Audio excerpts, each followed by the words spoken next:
So, maayong adlaw sa tanan. Ako si CJ Peter Molin. Og mao ni ang Module 3, String Methods, Common Built-in Functions, and Basic Module/Classes. So, let us proceed. So, there is an overview at string methods, built-in functions, and basic modules/classes. So there is a next slide. We have string methods. So a string method is a built-in function that operates on string objects, enabling text manipulation and analysis without requiring manual implementation. So kaning string methods daw, i-manipulate daw niya ang text sa kanaa nga string. Kibali, mag-set ka anang ay ka naman quotation marks bitaw na kung gusto nimo na siya i-manipulate dito sa nimo ibutang diha i-declare sa nimo tapos ibutang rin nimo diha sa ubos imo din ni itawag ning upper para ma-turn siya into uppercase. Kaya dire same as lower strip kanya sa Java same lang pod uppercase lowercase strip. So mo ni example sa string methods in Python. So una ato sa i-declare na ang text is has a string literal that says string literal ni tawag ani pod. So please keep that in mind. And let us say Python is fun. You can just put like Python is fun. So, dali. Ato rin na siya i-print. Yeah. So, ano na to siya? Igawas na to siya. Wait, no. Sorry about that. So, ato ni siya i-text upper. Then, like that. Ato na siya i-run.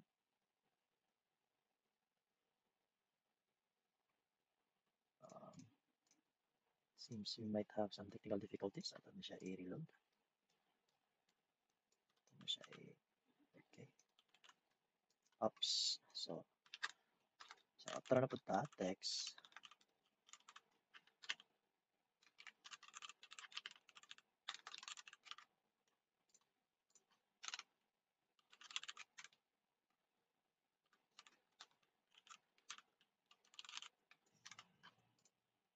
Ito na siya i-run. Na-convert na siya into uppercase. So din ani, pwede ta mag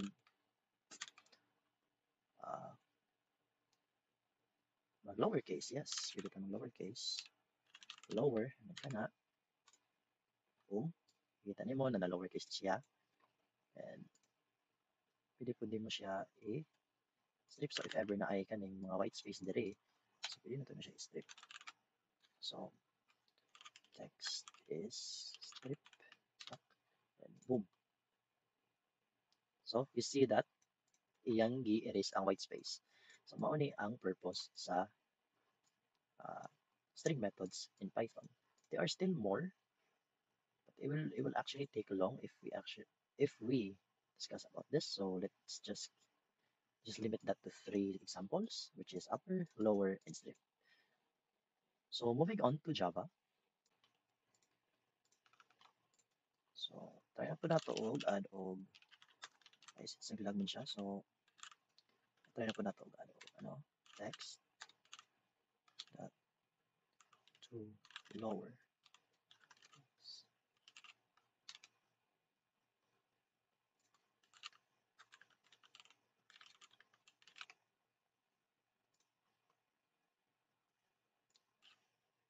To lowercase and semicolon and system.out print line.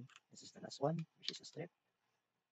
Oh, print line, and we have text that's strip. Boom. And let's give it a try whether it will run or not. Okay. I forgot. I forgot another semicolon at the end. So there it is. So it runs, and it says Python is fun. But let's just change that to Java. I forgot to change it. Java is fun. So there you go. That's how it is. And let's go on to the next slide. So built-in functions. So programming languages include built-in functions as part of their standard offerings. These are pre-programmed operations that provide core capabilities accessible without any supplementary imports or custom code development. So kani naa na gini siya daan sa programming language na pwede na nimo magamit. So, built-in na as it's pretty much self-explanatory. Na built-in function na siya, pwede nimo siya magamit anytime. And certain examples is print and length. Length, length is the short term in Python. It's actually length, and this is the full word in Java.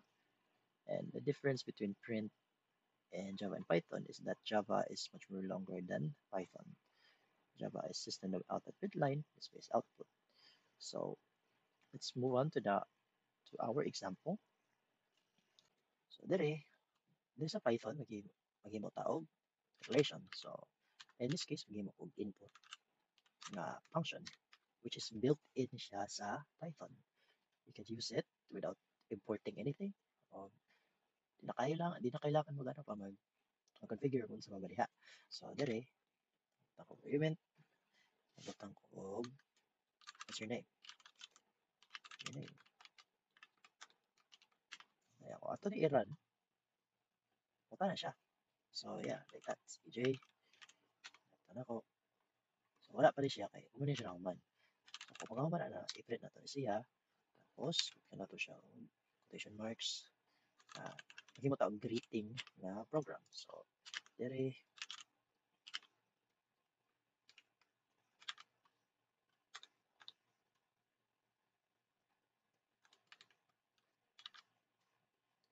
so no. So mo ni iyang result. Kaya ato ba ni siya gibuwag maong multiple display bugawas diri Mm. So mo ni iyang result. So ni so on the next part o ano pud ta. So maghimo ta og calculator. So kani so kung ano pud ta mag-declare na pud ta ng 1 and ng 2. Yeah, ato rin siya i-input na iyang function na ibutang rin nato iyang kung gusto tag number na dapat i-input, ibutang nato ang data type which is int. Kani ano butang na nimo diri ang message. So enter a number,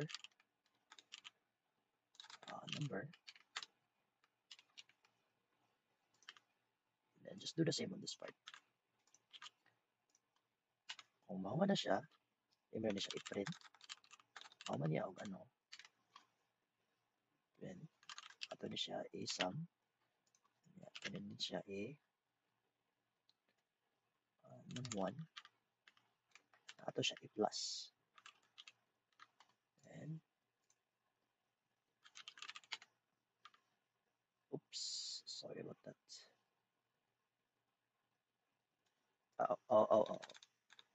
Seems I made a mistake. So, mo din.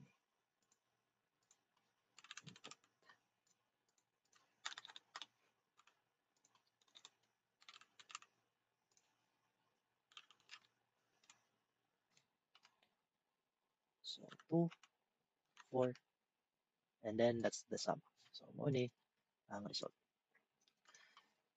So, dire naman, so kali dire nagbutang ko name, i-clear na po ko, nagbutang ko sa inside input is what's your name, ano siya sa name, o sa age.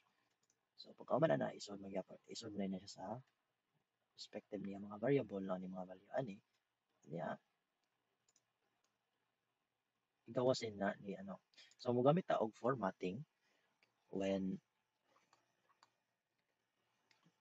magamit og formatting para madali na to og tawag ang kaning mga variable. So kung wala ni ang formatting, maapil ni siya og string. So kung ibutan na to ning F diri sa pinaka left before sa quotation mark, mahimo ni siya og separate nga variable unya ma-display dayon na ang imuhang gi-input na name ug age diri So mao ni iyang result. So okay, 12, 14, whatever. So 24, 8. And there you go. So that's its output. So diri naman sa Java, gipangita nato ang length sa atong message. Ani gi-declare nato og una, ikaw na to string literal, hello Java, anya kasunod ani atong gipangita ang length sa message. So kung ano, pila na ang mga letter diha sa message, mao na yang magawas. Diri sa convert to uppercase, so i-convert niya sa uppercase para sa itong niya kung tutorial, ani convert niya diri find character at position. So makita niya ang character sugod sa 1. So mao ni iyang origin, mao ni iyang parameter. So itaon niya asa nang 1 diha. So in Java, in indexing I mean, musugod yun na ang indexing sa 0. So kani 0 ni siya ang H. Kani 1 ang E. So ang magawas ani is E. Kay ang position game start niya sa 0. Kani 0 1. So mani ang iyang result. Diri i-check niya kung contain siya og text. Kanya tan-aw niya, so kaning that contains tan-aw niya kung naa ba nay Java diha. Bulihan ni siya kung naa ni siya may mo kuan siya mo display siya og true. Ato ni siya i-run. And there you go. That is uh, common built-in functions. So on to the next slide. Basic modules slash classes. So modules are self-contained units of code that encapsulate related functions and classes, promoting code organization and reusability. Classes are blueprints for creating objects, defining their attributes and behaviors. Sa Python, naarato example. So, there sa first line, ato na i-import ng random na module para magamit nato ang mga uh, functions sa kaning module. So, on the third line, nagawa tawag print, open parenthesis, double quote, random number, and then ato siyang gibuwag para makamicrowave ta sa atong functions. Pero dili siya mahimo og string. Tapos function na iya ang main function. So kani ang random mo-generate ni siya og random na integer. So kung anytime na mag-run ka, random na lang gina siya na integer magawas. So either possible 1, 2, 3, 4, 5, 6 iya magawas sa output. So diri naman init nagkuan ta na initialize ta og nag-declare ta dire nagkuan ta variable ang i-initialize nga nagkuan ta og random integer na pod up to 1 to 6. So kibali una-unahon na ni niya kanisa magpili pa na siya og random na integer na iya na isulod diha sa dice roll nga variable. Tapos human na ato ni siya sa print and kani formatted string you rolled a dice roll. So iya nang gibutang tong variable dire para ma-display to unsa to nga number ang na-generate aning random. So ato ni siya i-run.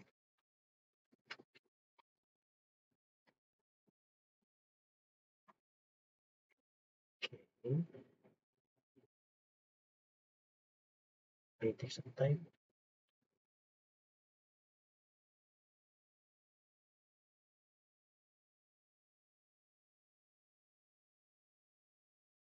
So nara.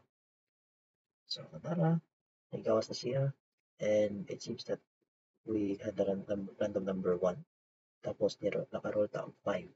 So mauni ang magawas when magamit ka sa module. Useful kayo ni siya if ever na mag-give og mga mini games or either pwede ka mga hula-hula or so on. So, dili ka sa Java, dahon na to is import java.util.scanner. So, import na to ng scanner class para magamit na to yung mga functions. Work na po siya sa Python. Pero, as you can see, different lang din siya. Different din siya. Similar lang siya ang pagka-import. So, this is also called a package, which is also a module in Python, which is called a module in Python, I mean. Yeah. So, ano nila siya, import lang to yung class. Katulad public class main. So, given by one ito pangalan sa itong file. So, yeah, public static void main, string args. So, ito method. method name unya diri nag-initialize ta o declare ta so kani diri declare ta tapos diri nag-initialize ta so kanito mao ni iyang pangalan sa iyang sa kani nga scanner so iyang label kibali so pwede na siya any name pwede na siya SC any scanner pwede pwede sa ako ay wala ko gamiton para mas dali siya gamiton so kani diri sa may local or else dili gid na siya magamit kung mao ni ang pangalan sa inyong sa inyong scanner name kailangan pod kung next line kamo dapat ay maibutang kaning name sa imong scanner so bali kay IO man ang sa akong scanner so kung next line ko gamit gamit ko IO para maka-proceed ta ano pod next in ay gamiton pagka-error kung ano ta gamit ta sa value kaya na siya lumas so ana so ato na siya i-line man IO from na siya so okay so tuod ka ng system.in ang masagot ani is mao ni maka like possible sa atong input sa atong keyboard pwede ito maka-input diri sa terminal so mao ni iyang use sa system.in kani maka-type ta mao ra gyud iyang sole purpose lagi na siya naa sa Java so diri use the objects method so gigamit nato ang method sa kanina objects which is scanner so first example create an integer number so dere atong gi-print enter the number niya dere ni iyalibas ang integer so kani dere iyan ni mo ni o dere bawas so kani nag-input pa ni siya nagpura pa ni siya input sana na ba ito ibutang by using this line right here which is n now equal to io as n so ang purpose ni is iyan yung sa integer o niya kung once na nakaunta po dere ato rin na siya dere sa system output line mo din iyan na i-display ng number so dere sa example 2 read a string name so dere ay ulit next line so pani clear the input buffer so kaning next line is para dili siya magka-overload sa memory or kanang buffer maka-cause of buffer kailangan nato siya in next line para dili sila magka-conflict so bali kinahuman naman ni siya next line na punta dili na punta subok diri system.out.print enter your name para lagyan pa natin ganiha pero string na siya so kani diri ma-prompt ta mag-input ta og kaning string so for example na text diri mauna dayon na siya pareha gyud pa siya og process yan na once na maka-input na ka iyan na i-store diri store niya ay imong gi-input diri tapos iyan na ibutang diri okay, the name variable so mao na siya ang purpose na kunya man ay all close mao ni ang cleanup so ang cleanup is mao po ni ang countermeasures para dili ta magka-buffer so there ka by the way nakalimot ko enter ano CJ pupunta na ako so mao ni iya so CJ so mao ni dire sa atong Java so and thank you for watching